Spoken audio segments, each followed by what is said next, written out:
بتا دیا۔ سورۃ طلاق کی آخری آیات میں 7 آسمان اور ان کی مثل زمین بنانے کی بات ہوئی۔ جی جی جی، اس سے کیا یہ مطلب ہے کہ اس زمین کے ساتھ ساتھ اور دنیایں بھی ہیں یا زمینیں ہیں جہاں پہ انسان آباد ہیں؟ اور اگر ہیں تو کیا وہاں پر بھی آپ صلی اللہ علیہ وآلہ وسلم مبعوث ہوئے ہیں کہ آپ رحمت للعالمین ہیں؟ یہ بہت کریٹیکل کوشچن آپ نے کیا ہے، اور یہ جو سورہ طلاق کی آخری آیات ہے نا، اس حوالے سے ایک حدیث ہے جس کی وجہ سے یہ ساری کنفیوژن پیدا ہوئی ہے، اور اس ٹاپک کو لوگ ہاتھ نہیں ڈالتے ہیں، اور جب وہ ڈالتے بھی ہیں نا تو وہ پھر ان کو کچھ سمجھ نہیں لگتی کہ اب ہم جواب کیا دیں پبلک کو، اس کی وجہ سے مصیبت کھڑی ہو جاتی ہے۔ اس پہ مودودی صاحب نے بھی بحث کی ہے، باقی لوگوں نے بھی، اور بہرحال میں آپ کو یہ بتاتا ہوں کہ یہ جو سورہ طلاق کی آخری آیات ہیں، یہ سیکنڈ لاسٹ صورت ہے نا، سورہ طلاق الطلاق پارہ نمبر 28 میں، اعوذ باللہ من الشیطان الرجیم، اللہ الذی خلق 7 سماوات ومن الارض مثلہن، اللہ ہے جس نے پیدا کیا ہے 7 آسمانوں کو، ومن الارض مثلہن، اور اسی طریقے سے اس کی مثل زمین بھی، اسی سے یعنی وہ لیا گیا ہے۔ بعض لوگ کہتے ہیں یہ ترجمہ ہے کہ جس طرح اللہ نے آسمانوں کو پیدا کیا اسی طرح اللہ نے زمین کو پیدا کیا۔ بعض کہتے ہیں نہیں، یہ جو مثلہن ہے اس سے مراد زمینیں بھی 7 ہیں۔ یہ قرآن میں ایک ہی موقع ہے جہاں پہ 7 آسمانوں کے ساتھ 7 زمینوں کا ذکر ہے، باقی پورے قرآن میں زمین سنگولر کے سیغے کے ساتھ آتی ہے، کیونکہ miracle plant in this universe, وہ یہی ارتھ ہے جہاں پہ زندگی اس حوالے سے آباد ہے جس کو ہم جانتے ہیں۔ باقی جگہ بھی اللہ تعالیٰ کی مخلوقات آباد ہے، 7 آسمانوں میں آباد ہے، یعنی جس زندگی کو ہم جانتے ہیں جو واٹر کے اوپر ڈیپینڈنٹ ہے۔ تو یتنزل الامر بینہن، ان تمام میں اللہ تعالیٰ کے احکامات نازل ہوتے ہیں۔ لتعلموا ان اللہ علی کل شیء قدیر، یہ اس لیے کہ تاکہ تم جان لو کہ اللہ تعالیٰ ہر چیز پر قادر ہے۔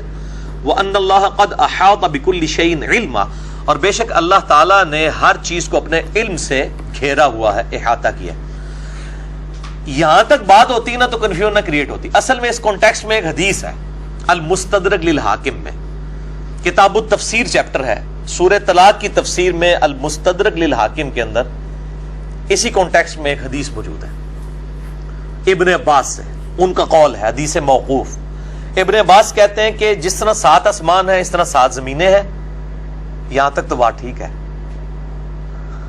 اس کے آگے الفاظ ہیں کہ ہر زمین میں محمد ہے، ہر زمین میں ابراہیم ہے، ہر زمین میں نوح ہے، ہر زمین کا اپنا موسیٰ ہے، عیسیٰ ہے۔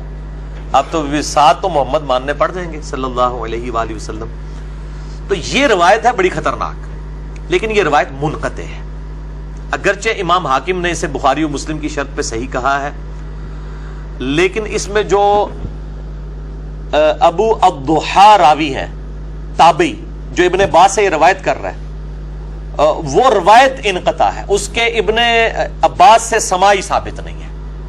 لیکن اب یہ ہماری مین سٹریم کی کتاب میں آ گیا، چونکہ المستدرک للحاکم میں اور باقی کتابوں میں بھی آیا ہے، اور مفسرین نے اسی حدیث کو کوٹ بھی کیا ہے، اور کچھ بڑے محدثین نے اسے تعلیقاً بھی روایت کی ہے۔ تو چونکہ یہ روایت ہی ثابت نہیں ہے، لہذا محمد ایک ہی ہے صلی اللہ علیہ وآلہ وسلم۔ باقی 7 زمینوں سے مراد اس زمین کے 7 طبقات بھی ہو سکتے ہیں، جیسا کہ صحیح بخاری کے اندر حدیث ہے کہ وہ ایک یعنی وعید سناتے ہوئے آپ صلی اللہ علیہ وآلہ وسلم نے فرمایا کہ 7 زمینوں میں اسے دھسا دیا جائے گا قیامت والے دن، ایک وعید کے کانٹیکسٹ میں۔ اس طرح کی چیزیں، وہ 7 زمین کے طبقات ہیں، لیکن لوگ کہتے ہیں کہ جی وہ مفسرین کہتے ہیں کہ وہ زمین کے 7 طبقات الگ ہیں، یہ 7 زمینیں الگ ہیں۔ اور 7 کا ایک ورڈ عموماً بھی مطلب 70 ہو گیا، 7 ہو گیا، یہ ورڈ عربی میں استعمال بھی ہوتا ہے۔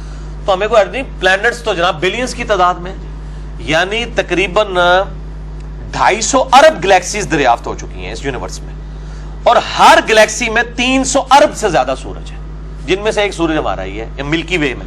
اس طرح کے 300 ارب اور سورج ہیں صرف اس ملکی وے ہماری گلیکسی میں، اور اس طرح کی 250 ارب گلیکسیز اور ہیں۔ وہ تو آپ سائنٹسٹ کہتے ہیں کہ سمندر کے جو ساحل سمندر کے کنارے پہ جو ریت کے ذرات ہیں وہ کم ہے، اور زمین جو کائنات میں پلانٹس اور سیارے اور سٹارز اس سے زیادہ دریافت ہو چکے ہیں۔ تو عین ممکن ہے کہ اس طرح کے مطلب معاملات ہوں۔ باقی جو یہ وہ اتنا خطرناک معاملہ نہیں تھا. خطرناک معاملہ یہ تھا جو اس حدیث میں الفاظ ہیں کہ ہر زمین میں ایک نوح ہے, ہر زمین کا اپنا محمد ہے, عیسیٰ ہے, موسیٰ ہے, محمد ہے صلی اللہ علیہ وآلہ وسلم. تو یہ ایسا نہیں ہے, محمد ایک ہی ہے الحمدللہ, اور وہ اسی روئے ارض پہ جو اللہ تعالیٰ کی کریشن کا کلائمیکس ہے. یہ کرۂ ارض از اے میریکل پلانٹ.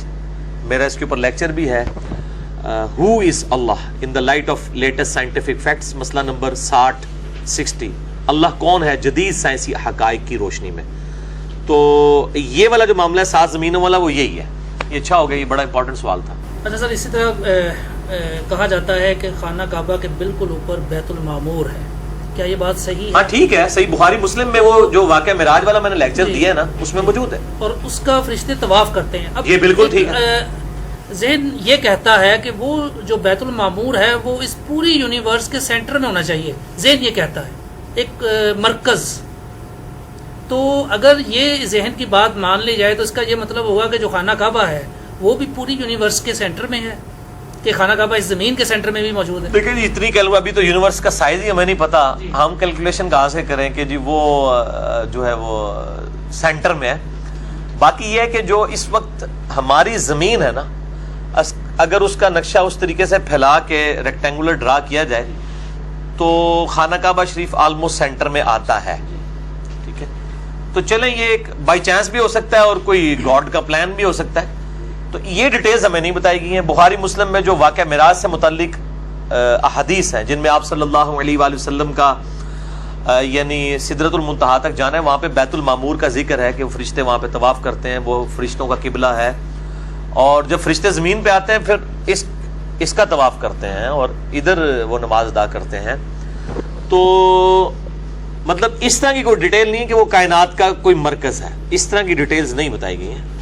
تو باقی یہ بھی ہے کہ اس میں یہ بھی الفاظ موجود ہیں بخاری مسلم میں کہ روزانہ 70,000 فرشتے آ کے طواف کرتے ہیں بیت المعمور کا, اور جس کی ایک بار باری آتی قیامت تک دوبارہ نہیں آئے گی اس کی باری. تو وہ چاہے سینٹر میں ہو چاہے آف سینٹر ہو, مطلب ہمارے لیے وہ قبلہ تو سینٹر میں نہیں, ہمیں تو یہاں سے 4,000 کلومیٹر سفر کر کے ہی جانا پڑتا ہے.